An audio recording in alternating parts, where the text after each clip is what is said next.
Hey everyone, it's May 31st, Lyme Disease Awareness Month. We're inside the West Clinic. I'm Dr. Jason West. I wanted to tell you of some things that we covered and then an exciting thing that we're doing right now. So all through the month, we've been testing about understanding Lyme disease, where you get it, what are the symptoms, the exposure, the bullseye rash, why 50 to 60% of people don't even remember having embedded tick.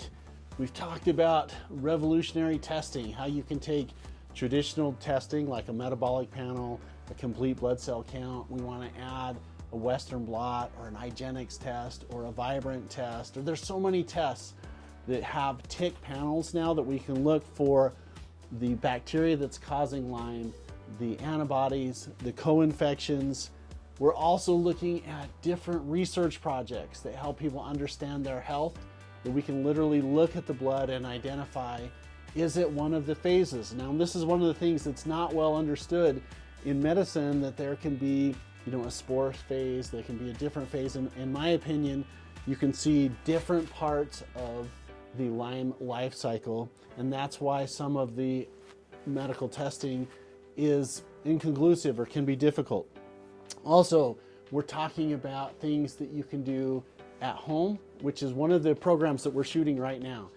In a minute, we're going to go over and talk about one of the revolutionary ways that you can use red light therapy to help with Lyme disease, and then also some advanced in-office therapies, ultraviolet blood irradiation therapy, EBU therapy, major autohemotherapy, minor autohemotherapy, sodium ascorbate therapy, protomorphogen therapy, peptide therapy.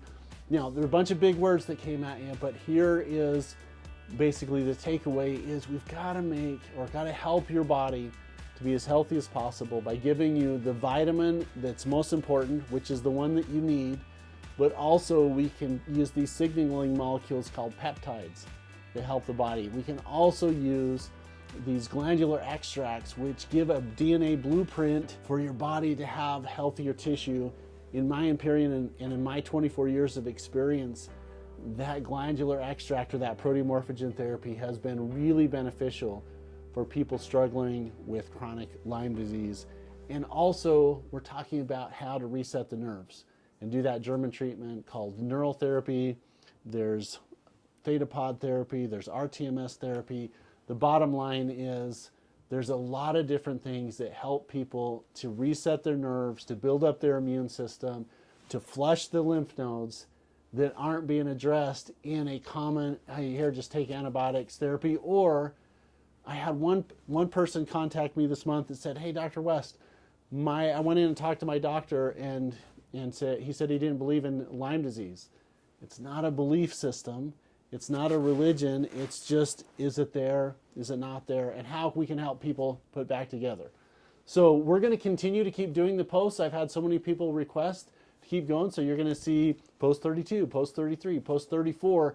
And if you want to be a part of our inner at-home recommendations, we have a private but free community that we're going to help people to be able to do some home reset neurotherapy. That's the video we're going to shoot right over in our treatment room, is what we can do at home to really help to flush nerve memory, because death is right here and health is right here. And people that have Lyme disease, they're not perfectly healthy, or they're not in my ecosystem, and they're not dead.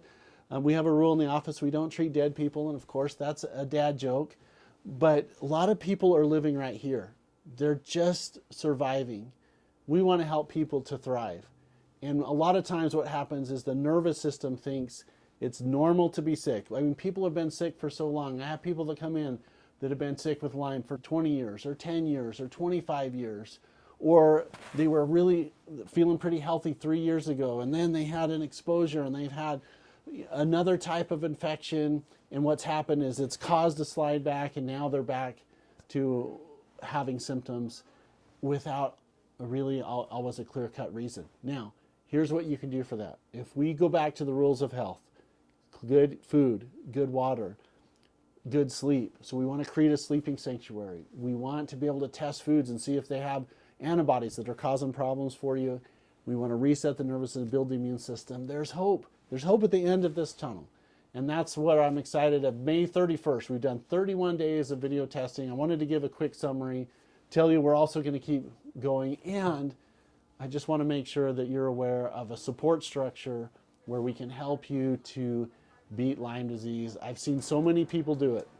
Out of hope, out of time, out of options. You've seen Amanda's story where she went from wheelchair to walking. You've seen Sarah's story where they gave up on her and they put her in hospice.